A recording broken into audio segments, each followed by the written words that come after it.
Welcome to episode number 221 of the Beyond Social Media Show, the podcast for all of you marketing, advertising, public relations, and communications professionals. We are recording live on YouTube on March 15, 2018. A ton of things to talk about this week. But first, most importantly, happy birthday, BL. Oh, thank you. You're welcome.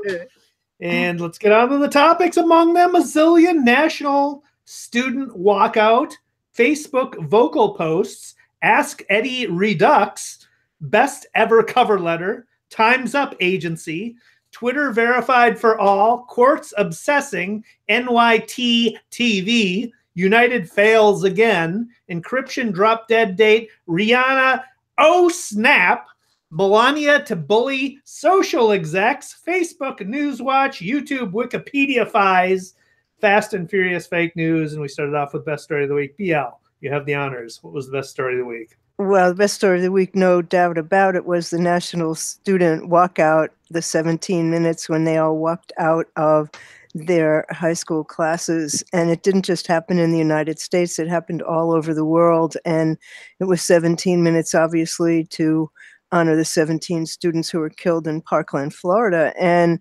what I thought was really cool, for example, in my niece's school district, is that the school got very much involved in it. Then they had a lunchtime meeting to talk about all the issues and how the students felt about gun control. They had people come in and speak to them during the day to listen to what they had to say and to join the conversation. And the town police were there to make sure that nothing happened to any of the kids. And it was all in all an incredibly loud sound of change. And I'm just so enamored of what these kids are doing by turning their grief and their sadness into action.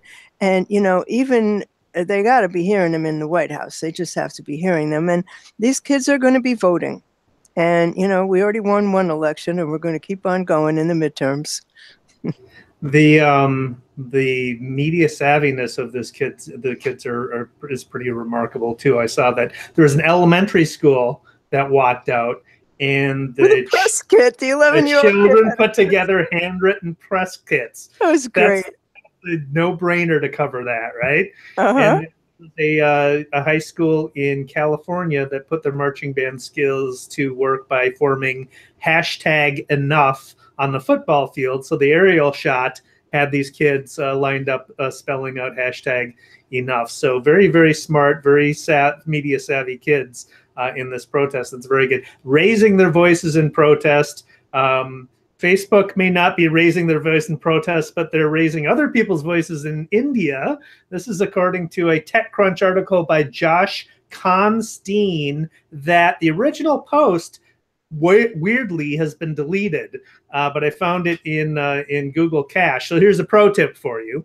If you have an article that has been deleted, but you know the URL, or if you've got one of those Wall Street Journal articles that is gated and you don't want to pay for it, copy the URL into Google search for it, find the URL in the search results, and next to the URL in the search results, there's a little arrow down button. Click on that arrow down button and click on the cache button, and you'll get the cached version of the article so you can read it.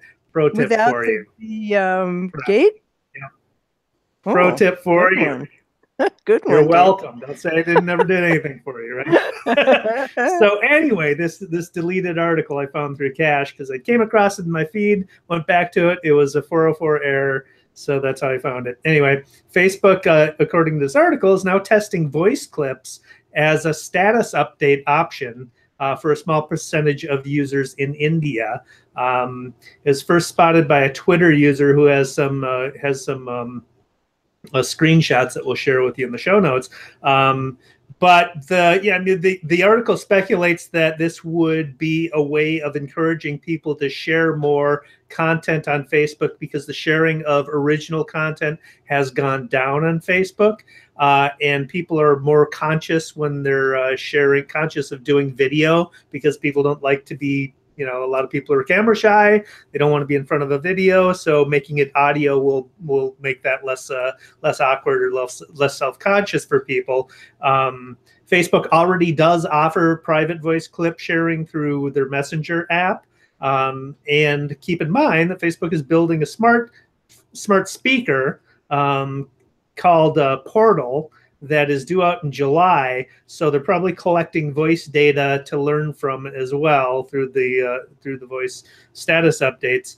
And that feature would make it a lot easier for you to update your status on Facebook through your smart speaker if Facebook introduces a smart speaker, rather than, I mean, obviously you can just use a voice command to update your status update that way. So pretty interesting development there. Voice is everything.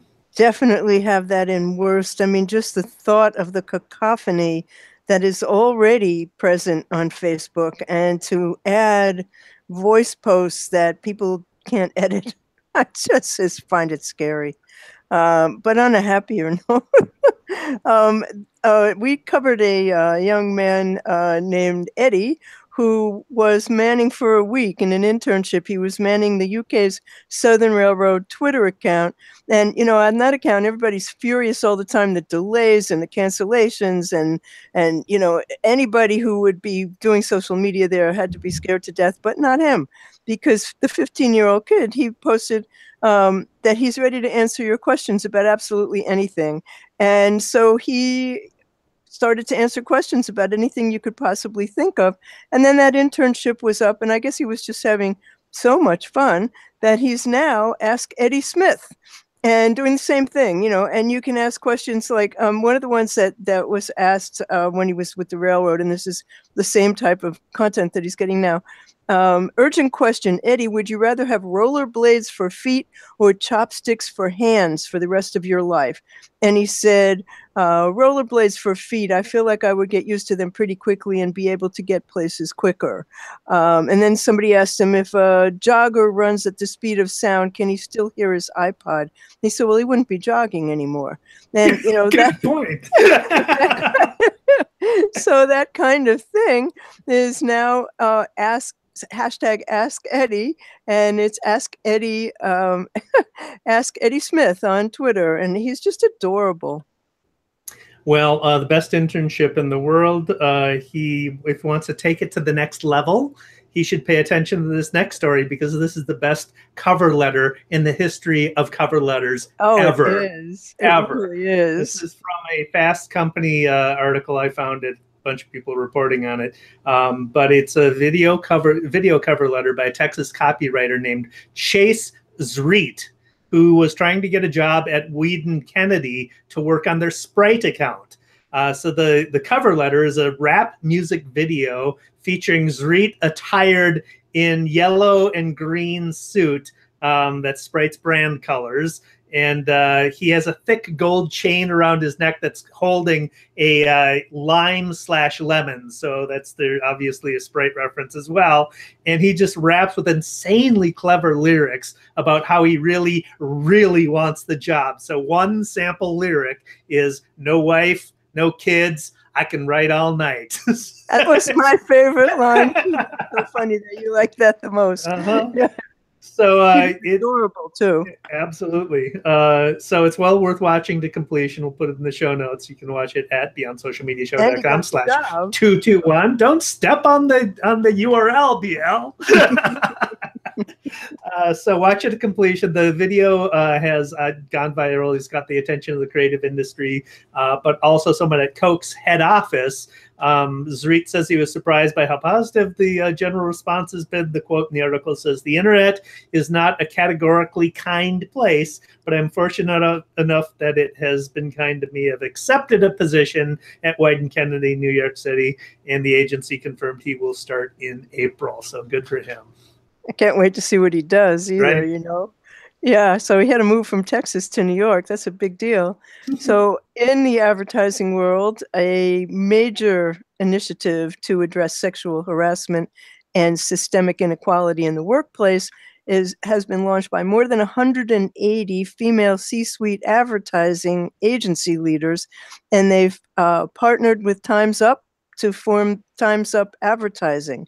hashtag Time's Up advertising. And it's that they say, our mission is to drive new policies, practices, decisions, and tangible actions that result in more balanced, diverse, and accountable leadership, address workplace discrimination, harassment, and abuse, and create equitable and safe cultures within our agency.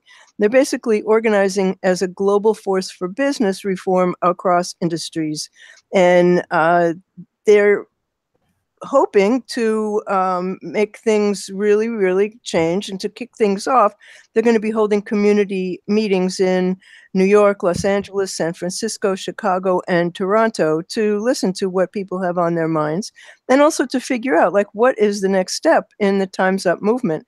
And they're going to create an online forum for reach beyond those major cities. And they say our goal is real change. We think the first step is talking face to face with you, and then we'll draw the rest of the roadmap. I think it's a really positive and upbeat move, and I'm really can't wait. I'm going to go to the New York meeting. Very good. Very good. Well, another thing that needs reform is Twitter. Twitter has, obviously, we've talked about some of their problems with trolls, and they've been taking some changes. They've been making some changes to address that.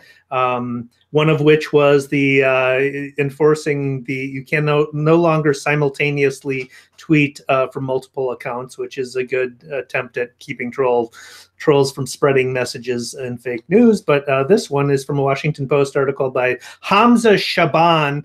And Twitter is considering, or going to apparently, roll out the verification system for everyone. So they're going to allow any user to get the signature blue verified badge next to your name. Jack Dorsey said that the verification process is very broken, and it's in part because people have believed that the badge is an endorsement by Twitter rather than a verification that the account actually belongs to the actual user. So Dorsey was quoted as saying that the intention is to open verification to everyone and to do it in a way that is scalable, where we're not in the way of people can verify more facts about themselves, and we don't have to be the judge and imply any bias on our part. So Twitter suspended the verification process late last year after they got criticism for giving the badge to divisive figures, notably Jason Kessler, who was an organizer of the white supremacist rally in Charlottesville. And some users saw the badge as an endorsement of Kessler's account. So they paused the verification process. The application process is still in suspension while the company is designing a new way to authenticate and verify users. But the expansion will roll out in stages when they do roll it out. And it will, so people running for office in upcoming U.S. elections will take priority to prevent users from impersonating candidates and to boost credibility. So that's a good development. I think that's a very good development. And frankly, I think all social media should be making people use their real name and verifying that it's them. And, own your comments. Pardon? Own your comments. Absolutely. Yeah, I think that's a very good move. I'm out of good news, so if you've got more. All right, I got one more. This is a great article by Kate Bloke at Really Good Emails, which is actually a great resource too. Really Good Emails. It's a Medium blog about really good emails, but it deals with a recent obsession of mine, which is Quartz Newsletter called Quartz Obsessions. So I've mentioned Quartz Newsletter in past episodes and how much I like it. They have a daily rundown of the latest news for basically a C-suite executive audience of global trends and things like that, what's going on in the world. So it's an executive brief, but they have introduced a new one called Quartz Obsession, which is an in-depth discussion of a single topic. One of the recent ones was email, which was great. And they had another one that was Legos. So they'll take a wide variety of topics and go really in depth about it. and I'll discuss that later in the shiny new stuff. But this was an interview with the Quartz email team about their design, about the success factors they look for, about particular challenges of designing for news, among other topics. There are 3 responses by Eva Scazzaro, who is associate product manager for Quartz, and I'll just read them here so you can get a sense of what the interview is like. So the question is: Quartz newsletters really stand out with clean visual design and focus on content. Has it been worth the effort to design and build something that matches your brand? Quartz is committed to, the answer is Quartz is committed to developing news products that embrace coherence between editorial content and product design. The Quartz obsession, a daily digression into the most fascinating corners of the global economy, that's how they define it, was born out of this collaboration. Our readers love how focused the email feels, both editorially and visually, so it's definitely paid off. Another question is, what has been your most engaged or most successful email? How do you measure success? What has made the email work? The most important key performance indicator is the total number of active subscribers we have per newsletter. We measure engagement based on a user's open rate. We consider those who are consistently engaged with our emails active. The metric comes from our belief that our content is worthy of being opened, and if it's not, we force ourselves to think about how we might improve. Some of the recent obsessions with high open rates include AIM, AOL Instant Messenger, Pantone, the color scheme, the nostalgia economy, FICO, jellyfish, and concrete. So a wide variety of topics, right?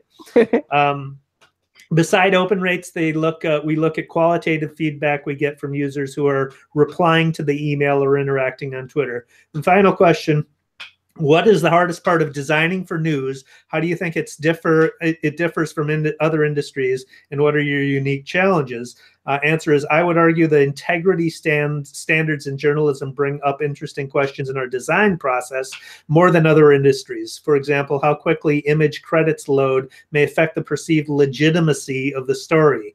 Strategizing for specific or significant long-term growth while maintaining a day-to-day product quality can be challenging. We invest heavily in deepening the loyalty of our readers, existing readers, and see value in that. As a product manager, I'm aggressive about prioritizing the most urgent user-facing issues first before dealing with the backlog of email improvements. We'll put a link to this interview in the show notes so you can read the full interview. It's well worth reading for anybody who's involved in email marketing, both the interview itself and then take a close look at what Quartz does in email, because they do a superb job. You know, I'm really happy to see design as such a high consideration. And one of the sites that I like to get news on is Axios. And one of the reasons is because it is so really cleanly and well designed, and so that you can really read it easily, find content easily, and it looks good, you know, because when you look at, how shall I call them, Dead Tree Media, they have very ugly websites, very busy, very ugly, very hard to find anything. But, you know, that's got to be a change. And this has been one of my really pet peeves about the internet, is how lousy the design is and the type is. And, you know, you just don't see a lot of great design. So I'm happy to see that in news. That makes me happy. Yeah, a lot of the design too is a lot of the design problems you have on the web are due to the inherent technical difficulties of the web itself. And Absolutely. people who come from a print background and have the ability to design really whatever they want in a print format get really frustrated when you come to the web and we can't do that because this, and that. So yeah, but things are better. I mean, websites these days websites these days are pretty creative, and we have a great design team at our agency. So I get to see a lot of their work, and they it's come a long way from the time when I was hacking together web pages in 1995. Oh, things were hard then, that's for sure. Mm-hmm. So have you got any other good news? Because we got a lot of bad news. Let's go to the bad stuff. Well, United is at it again. United killed a puppy the other day. And, you know, my first source here was the New York Post, Christian Gallian. But a flight attendant forced a passenger to put their puppy, who was in an airline-approved soft case on the floor in front of their feet, forced them to put it in the overhead compartment where it died. The Dead Puppies Aren't Much Fun is a song, thanks to Scott Monty for the link. I will put that in the show notes. I mean, it was really sad, but several things about this. United drags passenger from plane was episode 183, where they dragged the poor doctor off the plane screaming. They swiped a toddler's seat and made a woman cry, and we covered that in episode 193.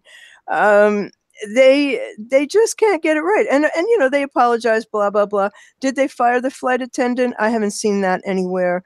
They said this should never have happened. Well, of course it should never have happened, but what surprises me particularly about this incident is that in all these other incidents, everybody on the plane has a phone and the phone has a camera.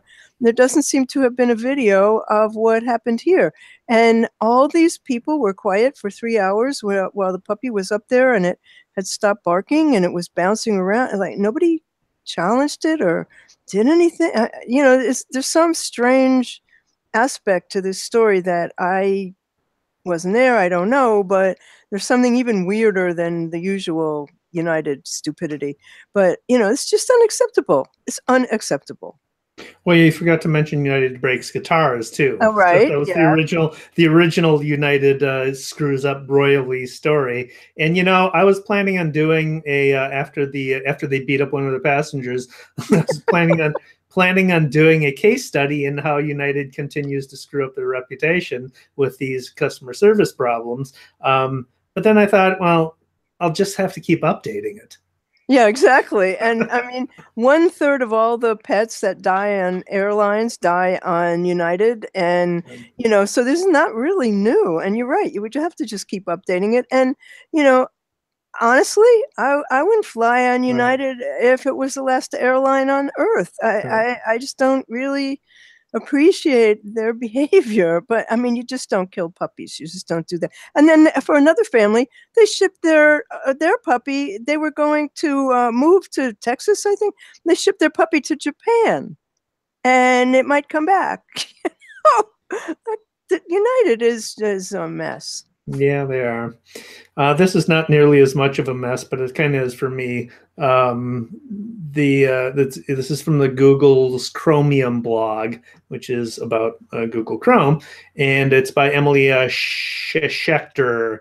And it is the HTTPS secure encrypted URL drop dead date. So as we've discussed in previous episodes, Google and Firefox and other browsers are trying to encourage everyone to adopt the encrypted version of the web rather than HTTP version.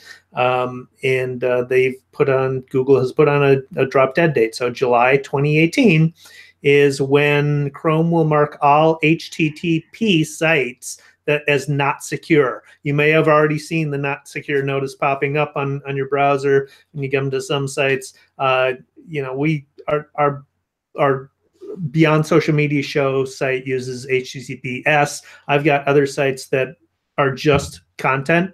There's no transaction stuff on it. It doesn't really need HTTPS because I'm not asking for anything from anybody. But they're going to flag this warning, so I'm going to have to adapt. Last year, they have some stats. Over 68% of Chrome traffic on both Android and Windows is now protected. Over 78% of Chrome traffic on both Chrome OS and Mac is now protected. And 81 of the top 100 sites on the web use HTTPS by default. So the quote from the blog, from this blog post is, Chrome is dedicated to making it as easy as possible to set up HTTPS.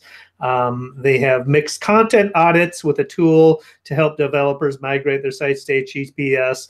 Basically, when you do a migration to an encrypted site, what you often have is images in blog posts that are pointing to an HTTP file that you have to ferret out and change to an HTTPS, oftentimes by hand, which is really a pain in the butt. So this tool helps you identify those instances. Despite what Google says about being dedicated to making it as easy as possible, they're not making it easy because it's ridiculous. They're forcing everybody to do it. It's a pain in the ass. And if you're not a big site, and if you just have a handful of a bunch of sites like I do, and I just pay for them out of my own pocket, it's expensive to apply, because you got to buy a license for all that stuff. Well, but the thing for me, for example, is I've been blogging at What's Next blog since 2002. I have thousands of images. I am not going to go back and change thousands of images. So I don't know the answer to that. I'm sort of hoping that they'll make something easy, or that Media Temple will come up with a fix. But you cannot ask everybody to redo their entire site.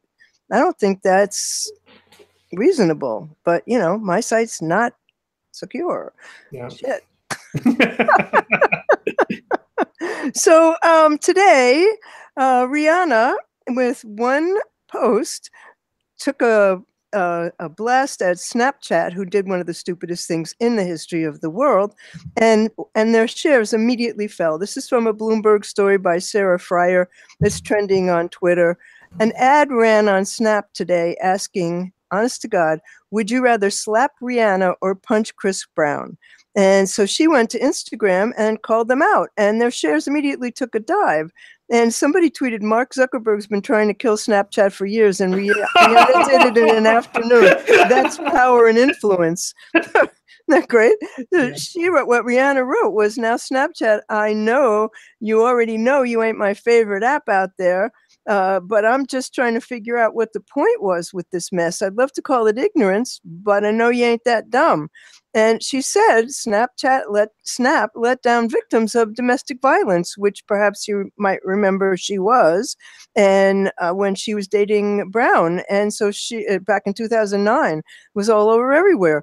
And she wrote, shame on you. They took down the ad and they apologized, blah, blah, blah, blah, blah. But their shares tanked 5%. And what a stupid thing. And they, was another advertiser. It wasn't them. Whatever.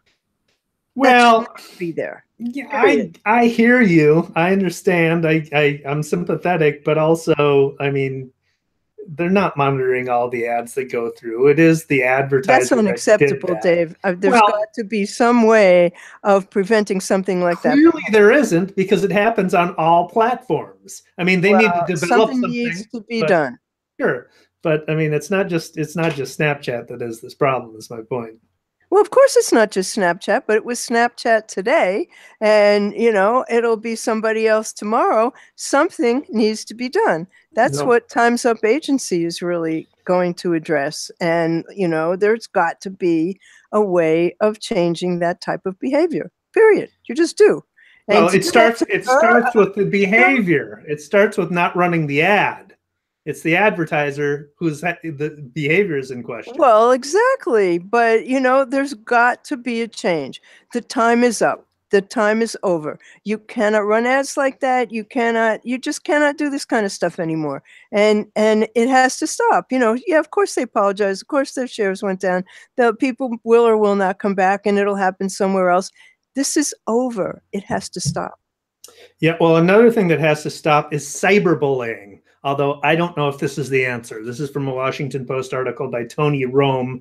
And First Lady Melania Trump plans to convene tech giants, including Amazon, Facebook, Google, Twitter, and Snap, next week to discuss ways to combat online harassment and promote internet safety. There's going to be a meeting at the White House on March 20.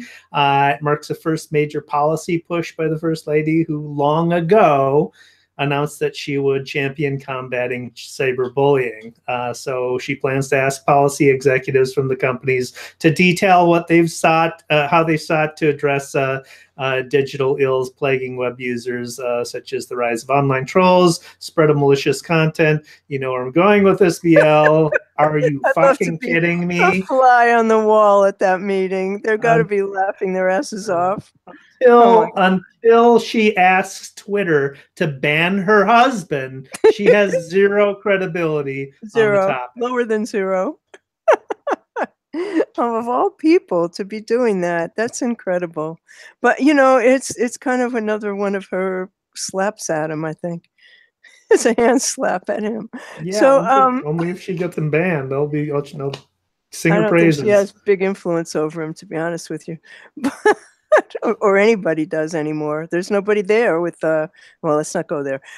So Facebook says that they're going to be launching news in Facebook Watch. And this is from an Axios story by Sarah Fisher. And I'm not optimistic given how unreliable Facebook news has been to date. So I have this in worse for that reason.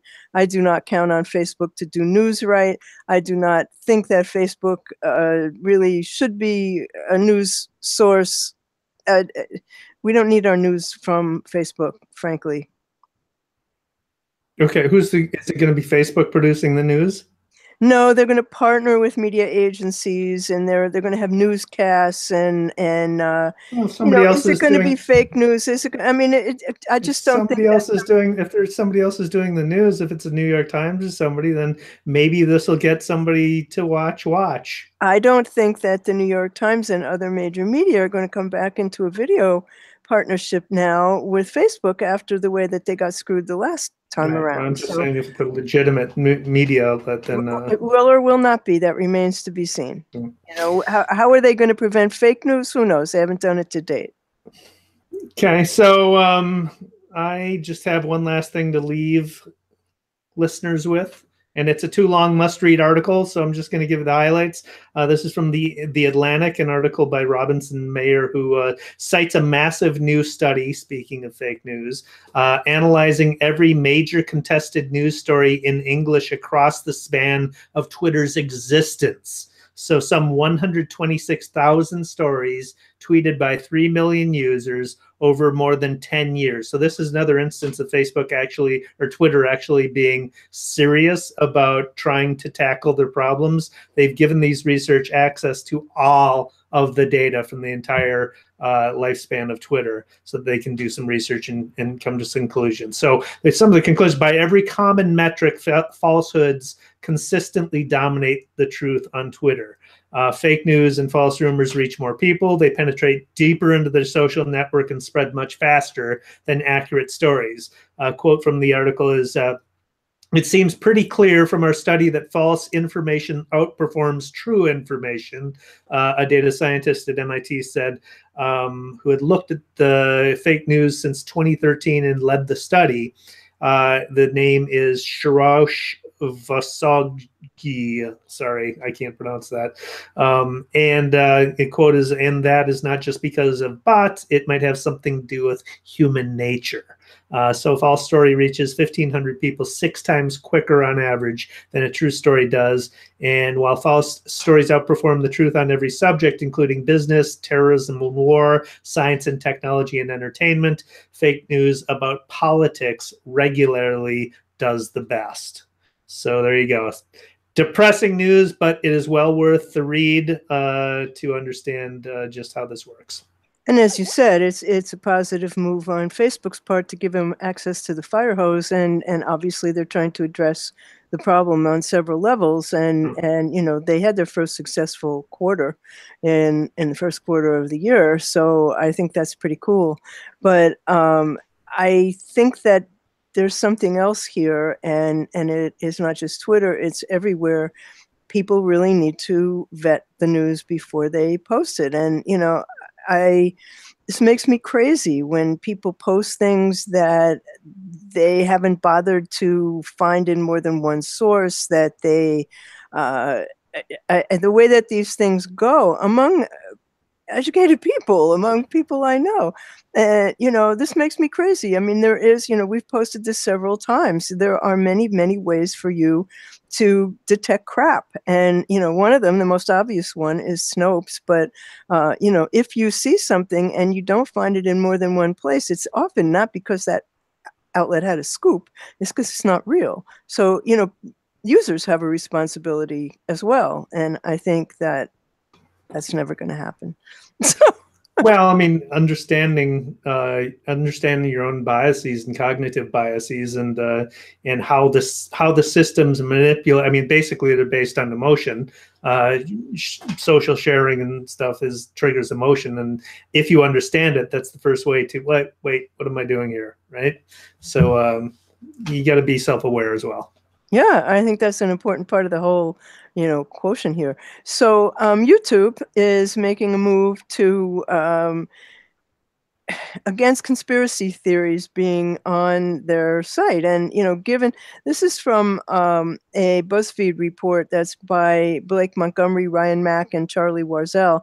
They all worked on it. And what YouTube's going to do is they're going to accompany conspiracy theory videos with links to Wikipedia so that viewers will be better informed. And YouTube CEO Susan Wojcicki announced that at South by Southwest in Austin this week. And she said, if there's an important news event, we want to be delivering the right information. But she qualified that by saying we're not a news organization, which is what Facebook says. But the Wikipedia links are not just going to be on conspiracy-related videos. They're going to show up on topics and events that have inspired debate. So a YouTube spokesperson told BuzzFeed that they're calling these information cues and that they're not meant to be seen as a full-scale solution to what is obviously a very complex problem. They said it's a small step in a series of announcements that they're going to come out with over the next year, their effort to provide more information about the videos on their platform. And a YouTube spokesman used an example of videos about the moon landing, and that's a historic topic with many conspiracy theories surrounding it. And an example, she gave that as an example and noted that moon landing videos would appear with Wikipedia links to provide additional information, regardless of whether the video was a documentary or a video alleging that the landing was staged.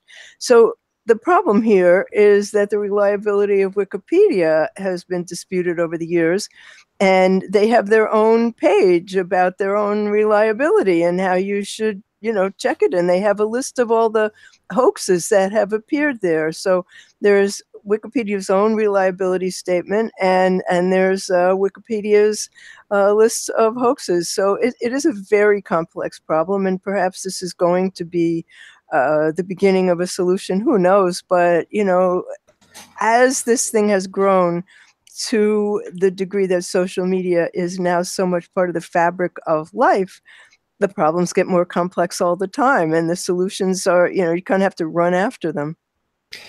Yeah, well, with the Wikipedia too. I mean, on the whole, Wikipedia is very, very accurate. But the more controversial a topic, the less accurate it is. Yeah, people are trying to game it and add their own biases and their own ideology to the mix. So yeah, I don't know how much of a solution that is. Well, again, you need crap detection resources, but I mean, it's a start. I understand what they're saying. It's not the solution, but it is a small step toward a solution. So you have to give them that. But the reason I have it in the worst examples is because I don't think it's going to work. Well, it's also a very easy solution for them. Exactly. I mean, I don't really have to do any heavy lifting here. We'll just put a link to Wikipedia.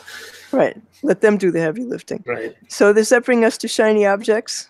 It does. What do you got? I got a good one. Someone sent this to me this morning. It's called Yumpu, YUMPU, and they have a free program that lets you create an embeddable PDF, and you can add a video and you can make these PDFs interactive with their paid programs. But what you get in the free program, and I'll put an example of one in the show notes, is it puts it immediately into a magazine format, so you can keep adding content to this PDF format, and you can create like a little magazine, and then you can embed it in WordPress sites. Yeah, very cool. And it gives you the code, which is very cool. And then for like $25 a month, they keep adding features and taking away, their name and all that sort of stuff. But it's a very interesting site. Oh, that's cool. Mine is, as I mentioned earlier, Quartz's daily obsession emails. So this is a daily email newsletter that does in-depth topics. My example for this is they recently did a topic on email. So Monday's topic was email. So in the header of the email, you get an animated GIF, and it was an animated GIF of Kermit the Frog banging away at a typewriter, and then the hook is it's usually a news hook to make it timely. So Google had recently announced the that AMP would be coming to, accelerated mobile pages would be coming to Gmail. So those their news hook basically. But then you get a chart of greetings that get the best response rates in email. You get a list of interesting stats on email. There's a sponsorship from Accenture, so they've got some revenue coming in from these obsession emails. A short history of email, a cartoon related to email, quotes about emails. There's a video about a nonprofit in New Zealand that created an AI called Rescam that trolls email scammers by asking them endless questions. It's brilliant. It's got a list of recommended newsletter subscriptions. It's got Esther Dyson's solution to fix email, basically pay to send email. There's a short digression about spam, a poll about email. So they're interacting with their readers, asking their readers to fill out a poll about email, and then feedback. And they're getting engagement in the emails by asking, what did you think about today's email? What should we obsess over next? And forward this email to a friend. For they're deliberately designing the design of the newsletter to flow, and it's very, very good to look at. It's easy to digest, and then they're building interaction in the email as well to build loyalty, and it's doing a great job. You should study it if you do email marketing. I'm going to subscribe immediately. Did you ever see the videos? I can't think of the guy's name. The guy who engages with the prince who wants to give you millions of dollars. Oh, yeah. Oh, my God. That's so funny. We have to find one of those and put him in the show notes, because he just goes on and on. For finally, the guy gives up. There was one where he was asking for his bank information, and he's saying, well, what am I going to get? I mean, in my bank, I get a toaster. What am I going to get? It goes on and on. Finally, guy goes, oh, forget about it. Too much of a problem. That's exactly what this bot does. It makes it too much of a hassle It's hilarious. to continue with the scam. So, BL, you've got a shout out, right? Yeah, I did an interview. I was interviewed today by Doug Simon about his new technology. It's going to be for an article in Forbes, and they have a technology that we'll talk more about at a later date after I've had a chance to try it. But they have a way of simultaneously broadcasting on multiple social mediums. So we could be broadcasting here and on Facebook and on Instagram and on Twitter, and it's something that is really there's a hole in the market for that. So very smart of them. It's called Social Media Live, I believe, and I can't wait to try it. Very cool. Very cool.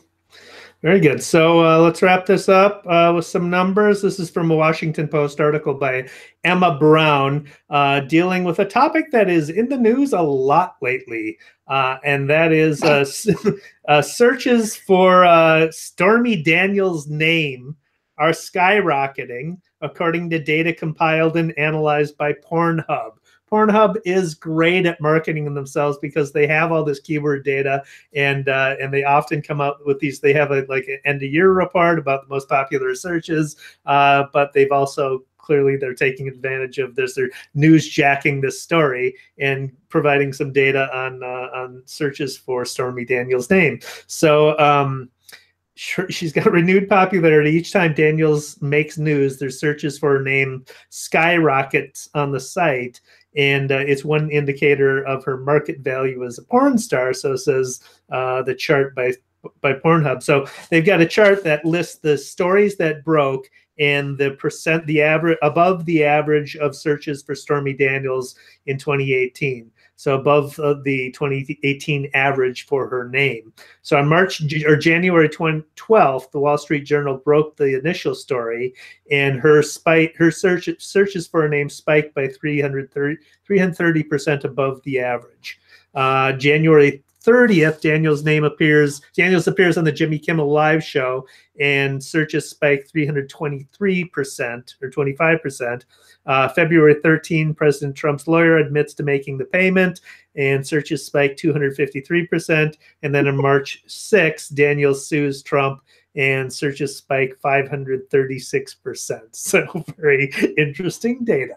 We'll put It certainly is. Yeah. I read an article today in the week saying that, finally Trump's met his match because he's so completely shameless, but so is she. How are you going to shame this woman and what does she care? And so she's on Twitter and she's very funny. She's actually really very funny. But what she's done is she's started a subscription service for her newest videos or something. I don't know. I haven't subscribed, but she's obviously getting a lot of subscribers to her private collection of her outtakes or whatever they are. Who knows what they are? But, here's somebody who has no shame and she just doesn't, there's nothing he could say. There's nothing, what are you going to do? Call her a prostitute? She doesn't care. So the whole thing is really the spin is out of control, but I think she's the winner. Yeah, that's right. So on that happy note, that brings us to the end of episode 221 of the Beyond Social Media Show. And you'll find links to everything we spoke about, except for her porn site. You'll find links to everything we spoke about on beyondsocialmediashow.com/221. And we hope you'll let us know what you thought about it. David Erickson, my very charming co-host, is on Twitter as D. Erickson. He blogs at eStrategyblog.com, creativepr.com/blog, both of which should be on your radar. And on YouTube, he's eStrategy. I'm BL Ochman, and I'm What's Next on Twitter. I blog at What's Next Blog. I'm on YouTube as What's Next Blog. My latest site is funwalkers.com, which are funny license plates for mobility devices. And the show on the web is at beyondsocialmediashow.com. We're on YouTube, and we're on Twitter as at BS Media Show. We're on iTunes, Stitcher, iHeartRadio, and how am I supposed to say this? Google Echo. You can say the name I'm not supposed to say, play Beyond Social Media Show, and she'll do it, right? There you go. So I did not say Alexa. And so we thank you for watching, and we'll be back next week, same time, same station. Thanks for watching.